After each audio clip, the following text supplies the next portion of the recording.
Public Utilities Commission. They are responsible, these agencies are responsible for regulating and ensuring the safe and secure movement of hazardous materials. To my knowledge, all permits have been issued by the federal and state government for the construction of the pipelines. DEP does issue separate permits for matters related to the streams and the waterways. And DEP, as we know, has suspended the construction at this point for violations of the permits or failure to obtain permits in different counties. They've issued those permits in 17 different counties in the state. I have had the opportunity to read through the DEP decision. Those are not specific to Delaware County, wherever those problems has occurred. Inspections by all of these agencies, my understanding is, continues to take place. Both the U.S. Department of Transportation, the PUC, the DEP, and our own Conservation District on behalf of DEP does does inspections in Delaware County. In researching this since last week, looking at it further, I have seen various studies addressing risks and hazards for our first responders and for the public in general that exist and already have been completed. Besides ones, and understandably some members of the public are not wishing to accept or look at what Sunoco, would do. But I have seen one of the groups that has been present, the Middletown Coalition for Safety, has a wealth of information, very good information on their website that talks about many of the types of hazards that were discussed by the public last week. There's a gas arrival time assessment of the Sunoco Mariner East project that's posted on the website. I believe one of our speakers from last week, Mr. Kovnat, has a very thorough hazards quantification that he did, or I don't know whether he did it himself or in conjunction with others, or pulled information together that in a very detailed way outlines many of those hazards that people were concerned about and speaking about. There's also the International Journal of Pressure Vessels and Piping statistical analysis of incidents on onshore gas transmission pipeline based on the PHMSA database, which is the federal agency in the Department of Transportation that discusses that. So that information is there and available. And there's also an article, a scholarly article, Public Safety Risk Assessment of Natural Gas Liquids Pipelines that was on there. I believe that goes back to 1996, addresses these types of things. And then as addressing streams and waterways, there's a study from Schmidt and Company, consulting ecologists right here from Median, that talks about the potential impacts of Mariner East 2 pipelines on wetland streams and water supplies in Middletown and generally in Delaware County. There's an additional study. As I mentioned last week, I believe there were other studies regarding the construction of the pipeline and whether or not that was safe, commissioned by a municipality in Chester County, by Accufax, and there was that report that came to us. I know last year our county council, when concerns were raised about the specific to the Glenwood Elementary School, we did send correspondence to Sunoco asking specifically about the types of construction, the integrity of the steel pipeline that was being constructed, and the inspection of the welds that went in there, concerns that were raised at the time. So we did receive response back from Sunoco. So with that, I looked at, the objective that I attempted to define as to what, as a result of our discussion last week, what we should be doing. Was to define the scope and methods of conducting a risk or hazards analysis for emergency preparedness and response, and to address the concerns of the general public along pipeline routes of Delaware County, with particular emphasis on the Mariner East 2 pipeline under construction. And as I said, under both federal law, which is the Superfund Amendments and Reorganization Act, and the Emergency Planning and Community Right to Know Act, which generally are called SARE Title III, and Pennsylvania state law, which is the Hazardous Material Emergency Planning and Response Act.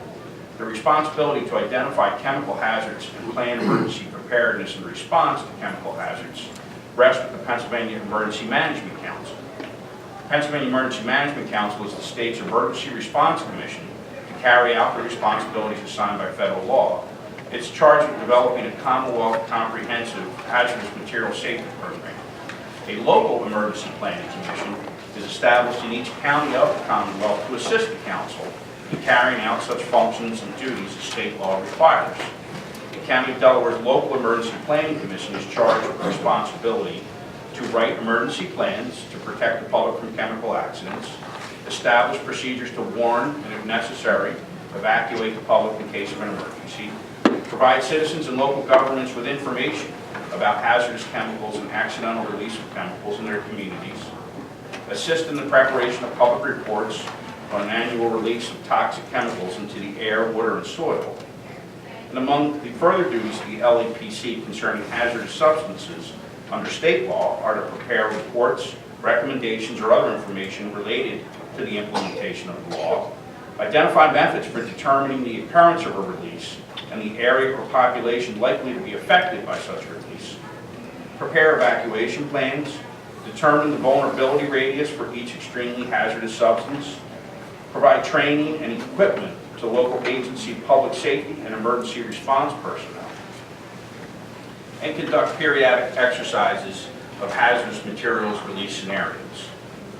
While a system of pipelines has existed for decades in Delaware County, and the LEPC and first responders have planned for pipeline incidents for many years, Delaware County's LEPC did embark on a pipeline emergency response planning initiative in 2015 in response to plans to repurpose the Mariner pipelines and construct new pipelines.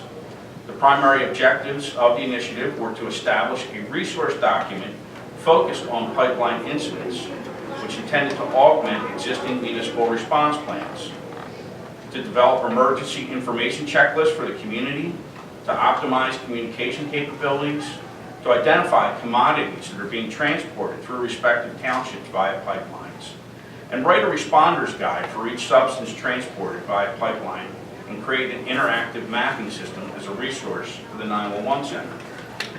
The Pipeline Emergency Plan Guidance document, which was developed by the local Emergency Planning Commission, is in final draft form. The document is developed as a reference for municipalities and first responders in the development and updating of their emergency plans. The draft document provides community awareness and pipeline safety information, chemical data sheets for non-responders, pipeline maps, a pipeline product and municipality matrix, pipeline product information for responders, and a hazards analysis for pipeline incidents for first responders that includes estimates based on the type of event, severity, probability, and exposure. The draft document further contains notification procedures to alert the public, pipeline response actions, including school scenarios, and the setup of an incident command system. The LEPC continues to develop preparedness and response plans for pipeline hazards. Just in December of 2017, the LEPC and the Delaware County Emergency Services Department conducted a pipeline emergency response tabletop exercise in Upper Chichester Township. Over 140 individuals from first responders and leaders from federal, state, and local agencies, as well as area transmission pipeline operators, participated in the exercise. Based upon that information, my recommendation is that we task the Delaware County Local Emergency Planning Commission to supplement the Pipeline Emergency Plan Guidance document by producing a hazard analysis for the general public along pipeline routes with a specific emphasis on the Mariner East 2 pipeline and any unique issues faced due to the product being transported. And in summary, I'd say, as I said, I think that the methods and a framework for doing the types of investigation of data, and most importantly to me, emergency planning and response for our first responders and the general public. We should task our local emergency planning commission to do that, to supplement whatever reports they have already prepared, to address any of the specific issues that are raised by the public and by council here, and to have them do that and report back to the council with those results. As I said, I'll recognize Mr. Zayek at this point for his recommendations. Thank you, Mr. McLean. I suppose as a threshold matter, I'd respond to a few of the comments that you began this discussion with. I recognize that federal and state agencies have authority over the regulation of pipelines in and around our communities. But that others have responsibilities to regulate safety does not absolve us of the responsibility to protect our citizens. You read off a litany of reports that discuss the safety of NGLs, that discuss the risks to wetlands from the existence of pipelines in our county. And I suppose the inference that you would have us draw is that, hey, there's a bunch of studies already that have been done,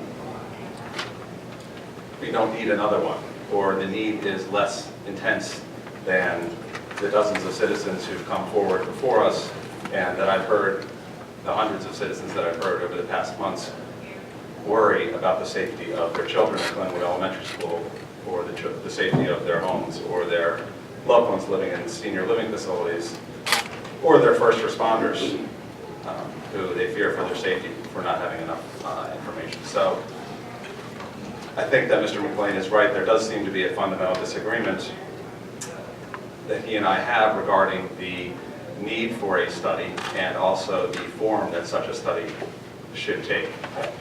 I've reviewed Mr. McLean's proposal, and I have three primary concerns with having the LEPC perform a risk assessment study or a quantitative risk analysis. The first is that I don't believe that the LEPC has the statutory authority to conduct such a QRA. Section 203 of Act 165, which is the Hazardous Material Emergency Planning and Response Act that Mr. McLean referenced, provides for the establishment of the LEPC and also delineates its functions. More specifically, subsection G of Section 203 explains that the LEPC should do 6 things. Number 1, make, amend, and repeal bylaws and other procedures to carry out its duties. Number 2, take actions to implement and update emergency local response plans required by Act 165. Number 3, report to the PA Emergency Council on alleged violations of Act 165. Number 4, prepare reports, recommendations, and other information as requested by the PA Emergency Management Council. Number 5, meet with government agencies to discuss and review mitigation factors necessary to protect the health, safety, and welfare of the general public from potential release of hazardous materials from a proposed facility. And number 6, deposit monies into the county hazardous materials emergency response account. That's it. There is no role for the LEPC to perform a quantitative risk analysis to determine the probability and severity of any risk that might be present in a project like the Mariner East project. The role of the LEPC is to prepare a plan to respond to a release of hazardous material, not to offer a scientific analysis of the likelihood of a release occurring, or to offer a statistical analysis of the magnitude of any loss that might occur from such a release. The second concern I have regarding the LEPC conducting the QRA is that I don't believe the LEPC has the internal staffing or structure to conduct such a QRA. The LEPC is not made up of scientists or engineers who are independent. It is primarily made up of experts in the fields of safety planning, first responders, and industry representatives. Asking the LEPC to perform a study, or even to commission a study on behalf of County Council, sets up the LEPC for failure and runs the risk of damaging the credibility of the LEPC in the eyes of Delaware County citizens and first responders. And lastly, and perhaps most troublingly, the third concern I have with having the LEPC perform the risk assessment study is that the general public will have no confidence in the objectivity or accuracy of any QRA performed by the LEPC or obtained by the LEPC. The recommendation to have the LEPC conduct a study of the Mariner East project comes from a politician who is a partner in Schwartz Campbell, local counsel for Sunoco, and who also serves as the co-chair of the LEPC. So our county government wants to conduct a risk assessment, and the recommendation of its chairman, whose law firm represents the pipeline, suggests that an organization that he also co-chairs should conduct the study. It just seems curious to me. The other co-chair of the LEPC is Dr. Doyle, a well-respected individual, but one who worked for Sunoco for years, albeit quite some time ago. The SARA Title III coordinator of the LEPC, Jules Duraco, also worked at Sunoco for over 12 years, including for a number of years at Sunoco Logistics. 5 other members of the LEPC work for Energy Transfer Partners, the owner of the pipeline, and 29 of the 54 members of the LEPC either work for a pipeline company or an energy company. These folks should absolutely be on the LEPC so that they can help us prepare emergency response plans from any accidents that might occur at or near their facilities. But an entity so constructed will not provide the citizens of Delaware County with any confidence in the objectivity of any QRA that it might create. Instead of that proposal, I had an alternative proposal. I've left copies on the back table for any of those who would like to review it. I've also provided County Council with copies of my proposal. I'll read it aloud just as Mr. McLean read his aloud. Delaware County Quantitative Risk Analysis, Parameters, and Committee to Request Proposals. The goal of the QRA is to provide an objective, scientific, comprehensive, and transparent assessment of the risks, if any, posed by the Mariner East project. Data set. The QRA should be performed using information in the public domain based on federal, state, and local permits and publicly released data for the NE1 and NE2 projects. Additional information can be obtained from Sunoco or its subsidiaries or affiliates, provided that no confidentiality agreement or non-disclosure agreement be executed as a condition for receiving such information. Deliverables. The QRA should illustrate the probability of any risks inherent in the Mariner East project, including probabilities of various risks, and the range of consequences that might follow from any risk. Probability and severity should be quantified and described, ascending from the most probable risks and their consequences to the least probable risks and their consequences. Estimated areas and residents affected should be described for both risks that are most likely to occur and for worst-case scenarios. Secondly, the QRA should describe with specificity any risks posed to the citizens in Delaware County. Number 3, the QRA should describe with specificity any risks posed to first responders in Delaware County. Number 4, the QRA should describe with specificity any risks posed to property in Delaware County. Number 5, the QRA should describe what, if any, means could be employed to mitigate any risks found. Number 6, the QRA should examine the means of Delaware County's first responders to contend with any risk posed by the Mariner East project, and to offer recommended equipment needed to protect first responders should such a need exist. Number 7, the QRA should be available in its entirety for public consumption. Independence. Any vendor selected to conduct the QRA must be objective. The selected vendor must be independent of both Sunoco and its subsidiaries and affiliates, and any department or agency of Delaware County or the Commonwealth of Pennsylvania. Development of the QRA.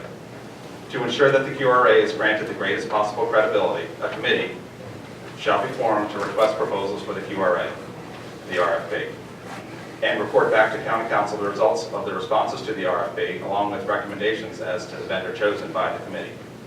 The committee shall be comprised of 2 members of County Council, with 1 member representing each political party serving on council, 1 member from the LEPC, 1 member from a local labor union, and 1 member from the general public representing either the Middletown Coalition on Public Safety or the Del Chesco United for Pipeline Safety. County Council shall appoint members to the committee after receiving requests to serve on the committee, and the committee shall be formed no later than February 15, 2018. The committee shall thereafter issue the RFP no later than March 15, 2018, with responses to the RFP due no later than April 16, 2018. The committee shall make its recommendation as to the vendor selected during the week of April 30, 2018. Lastly, I think I would offer the following. I have heard comments made about my own prejudice regarding the pipeline, and I'm here to say for the record that I'm neither pro-pipeline nor anti-pipeline. What I want to know is how safe this pipeline is, and I think that it's high time our citizens get an objective scientific analysis of whether their fears that they have are well-founded or whether the assurances given by Sunoco are in fact that we should be satisfied with those assurances.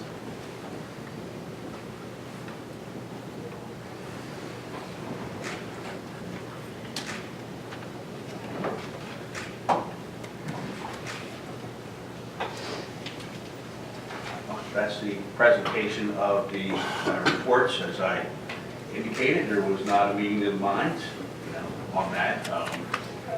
So I think we're talking about, both talking about developing further safety plans for our community and first responders. It's just a difference, I think, of opinion about how to go about that. You know, I recognize, Mr. Zidek, that you're a distrust of the local emergency planning commission and the county government in general and not wanting them to be involved. But that is our role under the LEPC. There are neither the Pennsylvania Emergency Management Agency, nor Governor Wolf's office, nor the PUC, nor the U.S. Department of Transportation has done or will do what we are talking about doing here today. And I just think that we ought to go about it through an actual agency that is established to do the exact things that we are talking about. You would like to set up a different commission made up partly of special interest groups that are your supporters, and I understand the reason you would like to do that. So, with that, again, is there any motion that anybody would like to present based upon the reports that have been presented? I'd like to respond to your comments if I could, Mr. Chairman. I don't have any distrust of county government, nor do I have any distrust of the LEPC.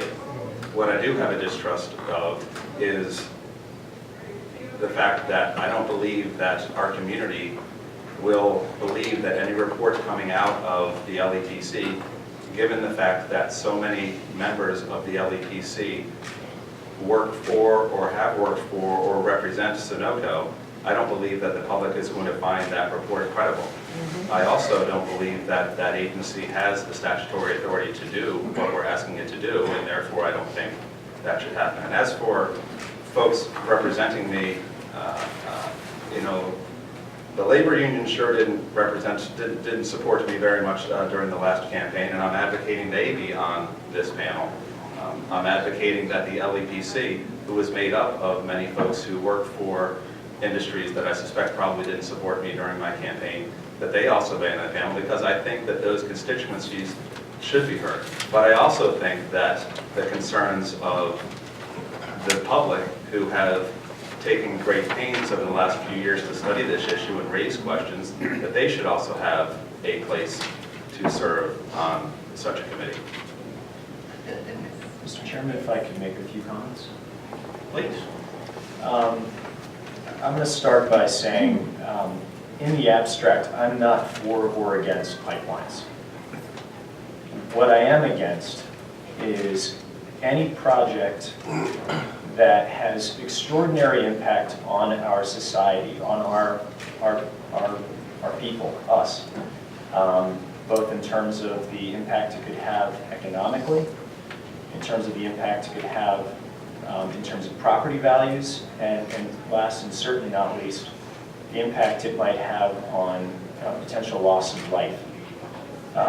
I'm against rushing a project to be allowed to go forward without a full understanding of the impacts of that project. And I think what we need in order to feel adequately informed on this project before it moves forward is something that, you know, this sort of analysis happens all the time. In the private sector, I've looked at countless impact analyses that are performed in a manner that quantifies the magnitude of a risk and quantifies the likelihood of a risk. This isn't stuff that, you know, we're not talking about something that we have to kind of reinvent. There's a standard procedure for creating this sort of report. I'd say, again, in the abstract, I don't care who performs this study.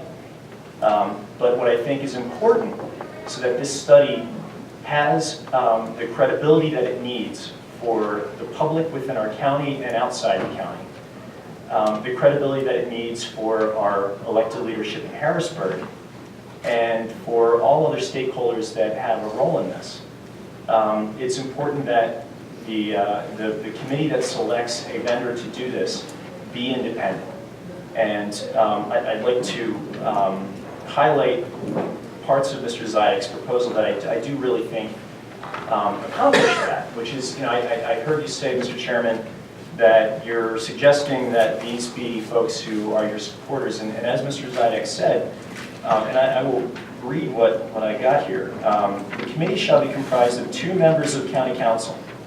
So we're talking about members of county government. 1 member from the LAPC. Again, the LAPC that you say that we don't have credibility for, we don't respect. 1 member from a local labor union and 1 member from the general public representing either the Middletown Coalition on Public Safety or the Del Chesco United for Pipeline Safety. So what we're talking about here is a coalition that surrounds this issue. I think what I'll lastly say is, understandably, this has been an issue that has been a lightning rod for a lot of emotion, and I get that.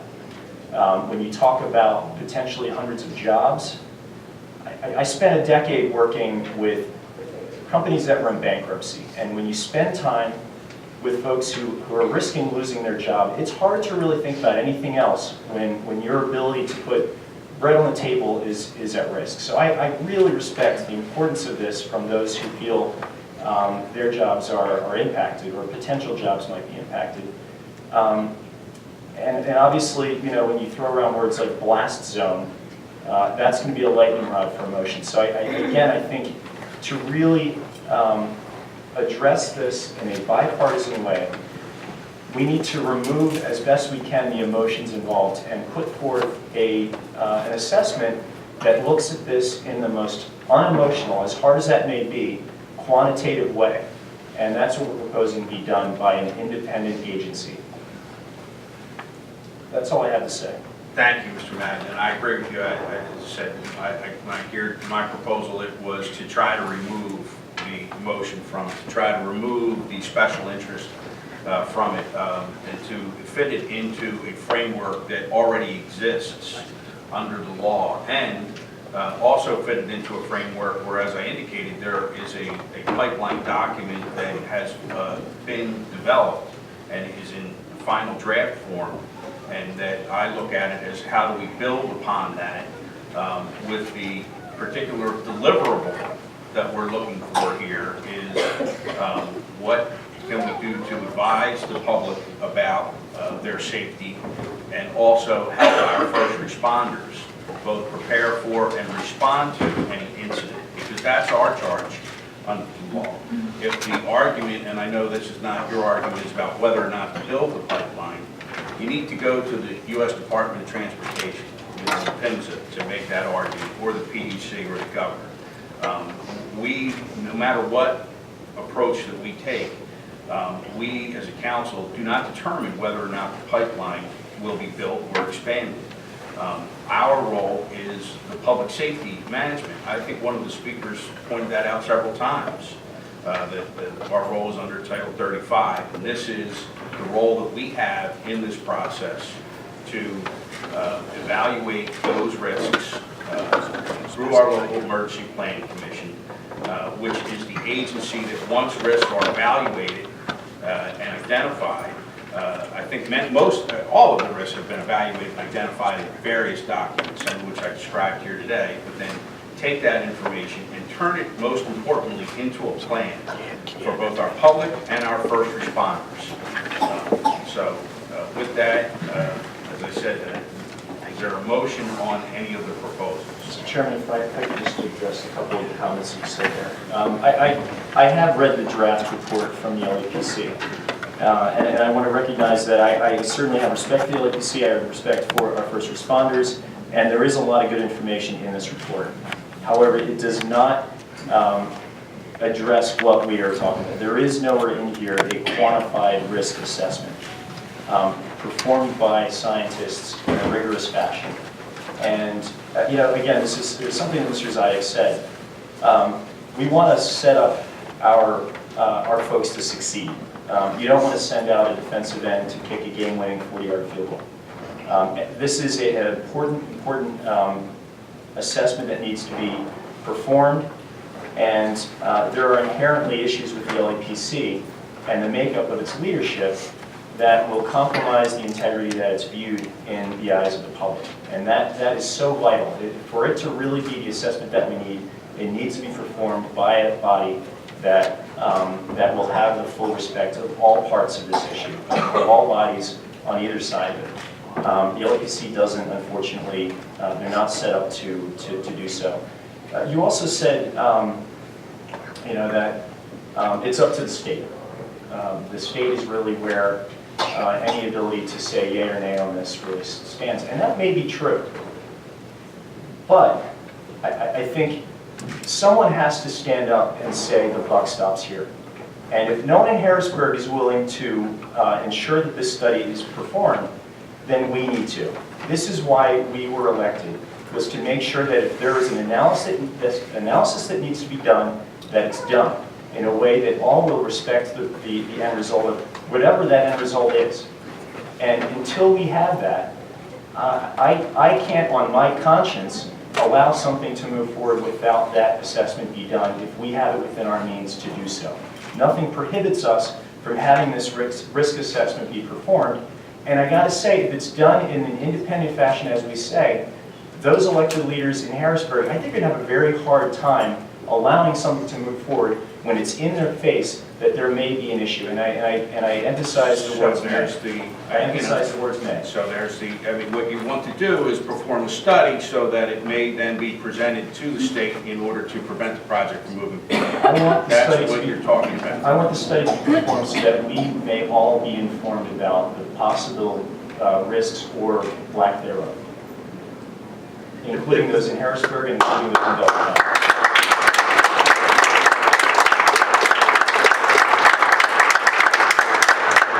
And Mr. McLean, if the study comes back and reveals that the risks are not that pronounced, well, that too will give our elected leaders in Harrisburg information that they can use to move forward. It's strange credulity for you to say that the proposal that I am offering is somehow compromised because there are special interests involved.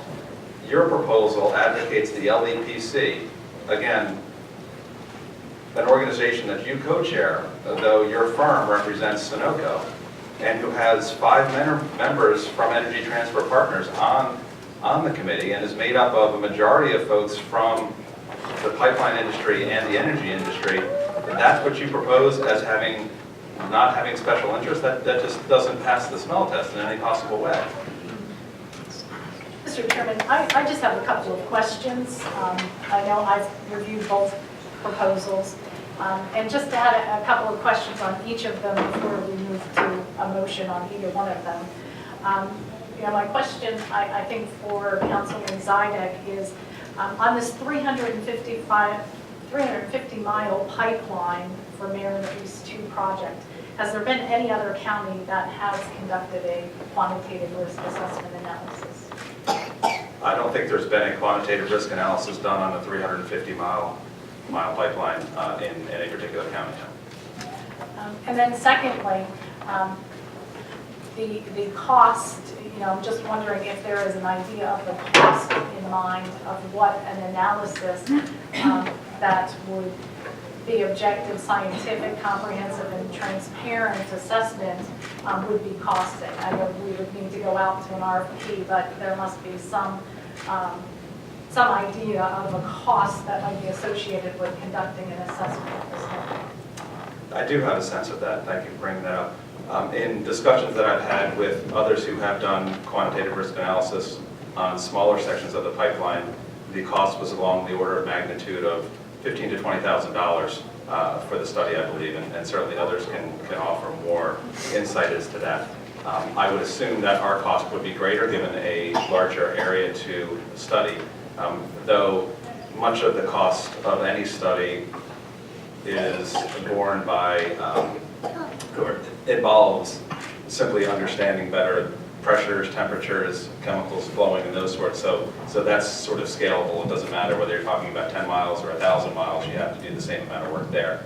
I do note, though, with interest that we spent over $200,000 conducting studies to repurpose the Marcus Hook facility. So if we have $200,000 to spend on a study to figure out what the economic benefits are, it seems to me that the county should be able to come up with sufficient funds to assess what the risks might be.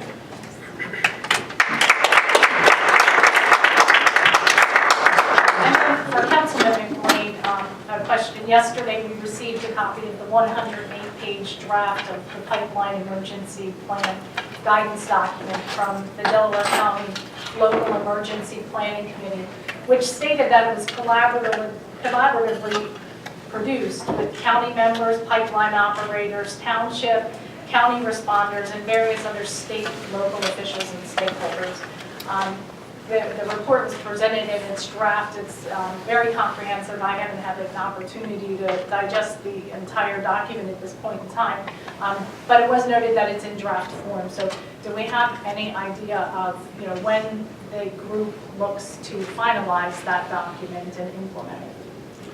I believe that's imminent based upon my discussions with Mr. Doyle. As I said, I have not participated in the LEPC. By virtue of the position now, I move into that. So I would imagine they do go. But I think, Ms. Brown, yes, if you do read the document, you'll see this was not 5 members of the LEPC that prepared it. I know there, people wish to make that point somehow. I will be drafting, or somebody else, just a member of the LEPC would be drafting whatever analysis or data we're asking them to do, and that's just simply not correct. It would be the same as saying the 5 members of the council would be the one doing whatever hazard analysis was Zidek. That's not the case. We're talking about hiring a professional, hiring somebody that's got the scientific background in order to do it. So to say that those members would be doing it themselves is incorrect. So that's what I want to make. So I think everybody's had a chance to sort of discuss the matter, and I'll ask again, is there a motion on any of the proposals? Mr. Chairman, I do have a motion. After I reviewed everything and I looked at both proposals, County Council does not have any jurisdiction whether to start or stop this pipeline. What we do have jurisdiction over is the safety of our first responders and our residents should something happen. So, Mr. Chairman, I'd like to make a motion to be tasked with Delaware County LEPC to supplement the pipeline emergency plan guidance document by producing a hazard analysis for the general public along pipeline routes with specific emphasis on the Mariner East 2 pipeline and any unique issues faced due to the product being transported. I so move. Mr. Chairman, I'd like to make a motion to table for the time being. And the reason I'm asking is that, again, I think we're talking about an extraordinarily important issue. And I would ask that the committee that you established last week of yourself and Mr. Zidek have the opportunity to offline see if there is a way to find a meeting of the minds on a committee that, again, emphasizing independence can be established to put forth bids and at some point receive a quantified risk assessment that will satisfy the entirety of our community on both sides of this issue. And what I'll say, just as an addendum to that, is if there is a satisfactory QRA that's out there today, and in the eyes of the committee that's developed, it already exists, I'm fine with that. There doesn't necessarily need to be a bidding process if it already exists, but I think it's up to that committee to determine whether or not it does exist, and if not, to go out and ensure it's performed. So procedurally, hold on, just procedurally, Mr. Culp had made a motion. Was there a second to that motion? Second. Okay, so we have a motion and a second. Mr. Mann, you reiterate your motion to table. I do. Okay. Motion to table takes precedence, so is there a second to the motion to table?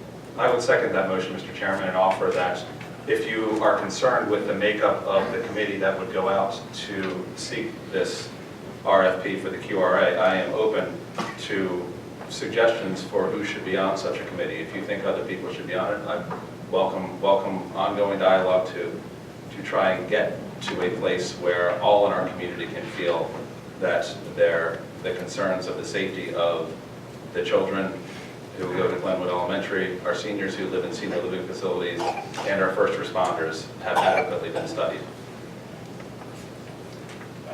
So there's a motion and a second to table. All those in favor say aye. Aye. All those I'm sorry. Why don't we, all those in favor say aye.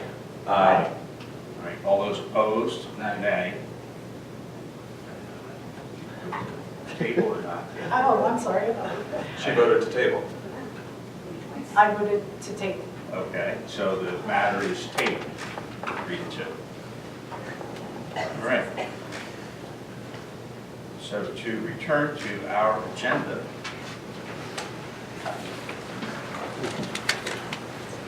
Item number 21.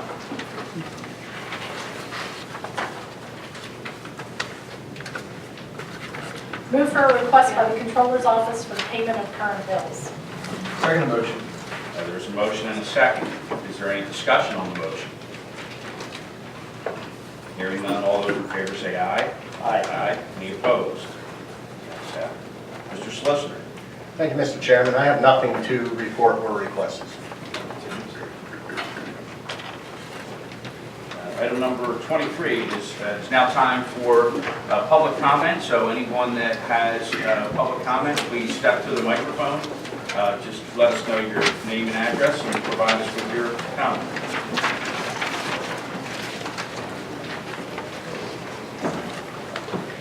Morning, members of council. My name is Bill Adams. I live in Nether Providence Township. I grew up in Eddystone. I went to Ridley High School. I've lived in Delaware County my entire life. I also serve as the president of IBW Local 654. Hey, Bill, can I interrupt you for just a second? Yes, sir. For our minutes, we need your address. Sure. 613 Georgetown Road, Wallingford, Pennsylvania. Thank you. As I said, I represent IBW 654 as the president. I'm here today on behalf of 700 members to address some of the misconceptions about the Mariner East projects. Over the course of the last several years, members from my local have worked hundreds of thousands of man hours in the field and in the redevelopment of the Marcus Hook Industrial Complex. It is the backbone, to use an analogy, of the work that is done by IBW Local 654. Members of council, the concept that pipelines cannot safely carry natural gas or propane through developed areas is the premise, and it just doesn't square with what we live with today. There are no fewer than 10 pipelines, ranging in sizes from 8 to 30 inches in diameter, carrying natural gas or natural gas liquids like propane or ethane through the county, not to mention hundreds of miles of natural gas mains that run down the majority of streets in our neighborhoods. They pass close to schools, hospitals, senior living facilities, and all the touch points that pipeline opponents would use to create fear. We have been living with these pipelines safely for decades, and we know that pipelines are the safest way to transport petroleum products. So unfortunately, opponents must paint Sunoco's pipeline, Mariner East 2, as a new and a different animal. And much of this is being fueled and funded by anti-oil and gas groups, like the Food and Water Watch, and of course the Clean Air Council. They are scaring folks, and those folks are now panicking about pipelines because they don't know what to believe. I'd like to commend the county for the work they've done, they have been doing for the last couple of years on reviewing emergency preparedness and bringing industry, labor, government, and other key stakeholders together to work on pipeline awareness, pipeline safety, and emergency preparedness. As you know, the refineries are important to all of us. I saw county council prepare similarly when the refineries needed crude oil to come in by rail train. Example, the Eddystone Rail Facility on 291. The same rhetoric at that time was used by opponents of refineries and oil and gas then. They attempted to scare people just as they are doing now. I am asking the county to help educate and prepare responders. As you mentioned earlier, the county does not regulate pipelines any more than it regulates roads, rail, or the river port. But that does not mean that others do not. I encourage council to review and understand the federal requirements as stated by Mr. McBlain and the steps that are done to meet and exceed them by all operators as a step forward. We have seen so much good happen because of the rebirth of the Marcus Hook Industrial Complex. The reality is we can't take those next giant steps until the pipelines are complete and moving product forward.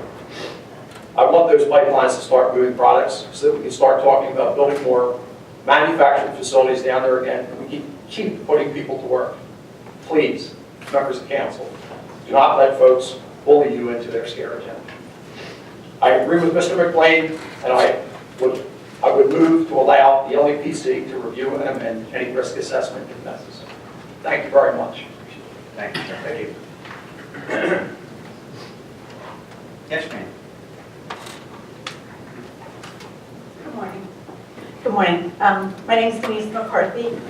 I live at 17 Hadley Lane in Glen Mills. I don't have a fancy speech prepared or to read. I apologize.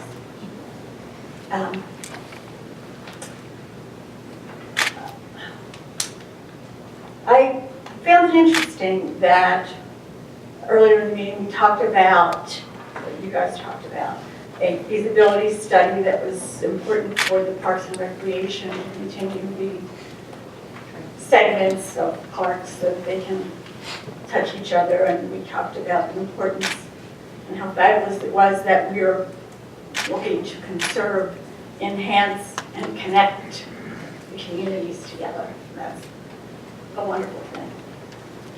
And I know we're not supposed to be afraid of pipelines. I would venture that some of you don't live near the pipeline. However, it is right in my backyard. I've lived in Delaware County all my life. My family lives here, my children live here. I know we've been over this and over this and over this the entire hearing, but do you know what? These pipelines, this Mariner East is a different pipeline. It's a different sort of pipeline. It's carrying different components.